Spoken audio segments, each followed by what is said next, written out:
What's up guys, I'm Olivia and you're watching Drivin and Vibin, and today we just kind of wanted to update you on some projects we've been working on the Airstream, things that are coming up next, so stay tuned and we'll tell you all about it.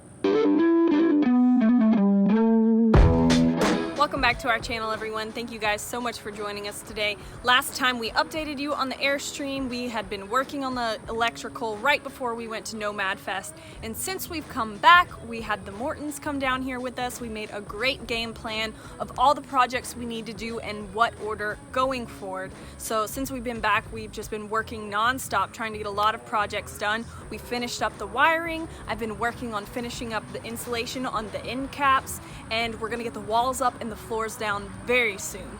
So we'll show you some of the projects that we've been working on, so come along.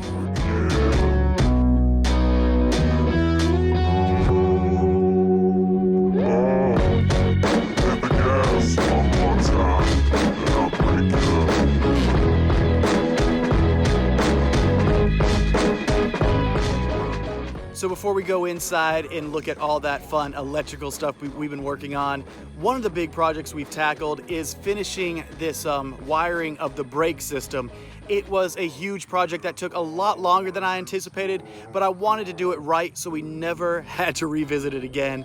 It's all wired up, it's working now. Let me hop under the rig and kind of show you what that looks like.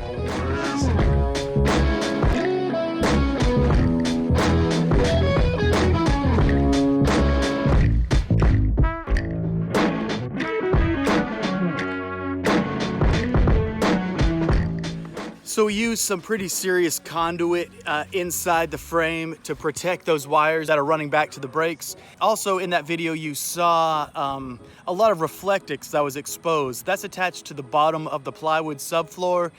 What we're going to be working on there is installing the underbelly, and the underbelly will protect all of that reflectix and the subfloor, and even in between the underbelly and the reflectix, we're going to be using rock wool insulation to give us the most insulation possible.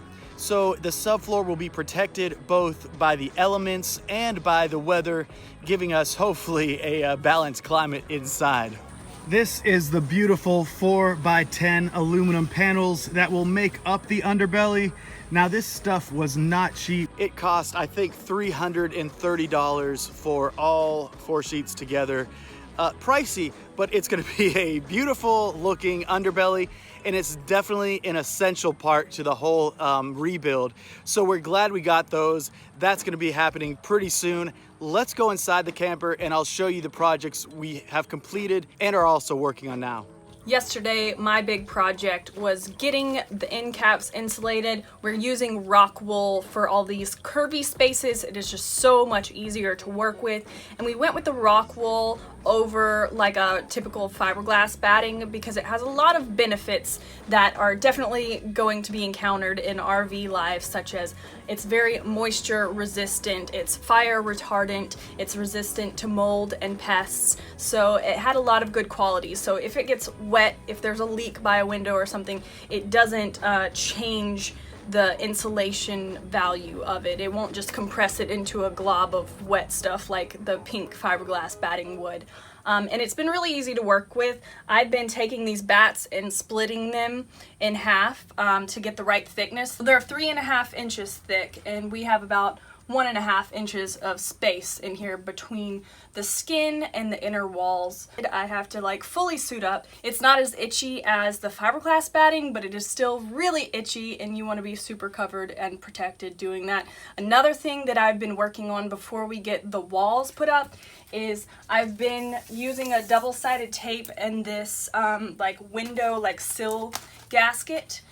It comes in these really big rolls, and I've just kind of been cutting them to the size I need, and you can kind of just tear it down. It's really easy to separate. So I'm getting more out of my roll, and then we've just been using like a, I think it's like a just double-sided duct tape that we've been working with. I haven't tried it with just a spray adhesive yet. I might experiment with that too because the tape is a little time consuming, but this should help reduce some of that like thermal bridging, I think it's called, from the outer skins through the ribs, because you lose so much of your insulation through those. And I learned from a couple different blog posts and stuff of people that we're using this between the rib and the inner skin, and I just thought that was a great idea, and it definitely can't hurt.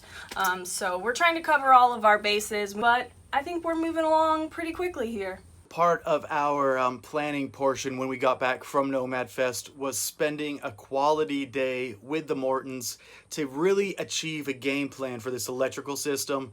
Tom helped us out so much. We already had the core of the system run, but with Tom here to kind of guide us through and talk about what would be most efficient and where we could really use that foresight when we're putting up these walls and knowing where the wires are going to be coming out, we were able to complete a plan with him that made a lot of sense to both of us, and we've completed that now. So essentially all of the inner skin wiring is complete, and that means most of the wiring of the camper is complete. Once we put the walls on, we'll have access to each of these circuits that we dedicated to certain things, and we'll have to wire up all of our appliances and all of our outlets. But the map has been created and the guts of the map have already been installed. So that has been a huge help. I am so glad we've got that done.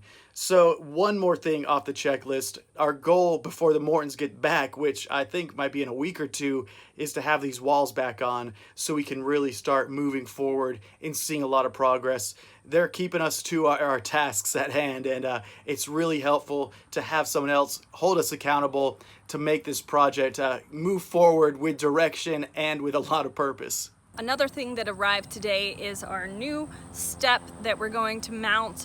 It's a little bit bigger than we expected, so we're going to have to do some modifications and maybe fabricate and add some more steel under there so it's properly mounted. And we got one that had a much lower drop. The one on our camper now is only about like this much. It's like maybe 3.5 inches, and this I think is up to about 8 because we added the lift on the trailer. It's really high off the ground, but for some of the double steps, I read lots of reviews about those breaking with the weight and stuff, so I wanted to go something simple. I think this should work out, and we'll hopefully get that mounted soon too. Another project I did recently that was not very fun was power wash the entire trailer, and it's a good preliminary washing. It sat under this big oak tree back here for a long time and had so much of that just like black kind of residue from the tree. So it was really hard to get the roof standing up on the ladder, but I think it looks a lot better now, and it's in much closer condition to be painted and prepped for painting. But that's kind of where we're at right now. We are currently waiting on the Mortons to get back in town. They took a little vacation after Nomad Fest, which was much deserved. They worked very hard and have done such a great job, and can't believe that they were kind enough to come down here and help us out. So when they get into town, we're all going to just be diving into projects and hopefully getting everything wrapped up for the new year. Thank you guys so much for watching, and we'll see you next time.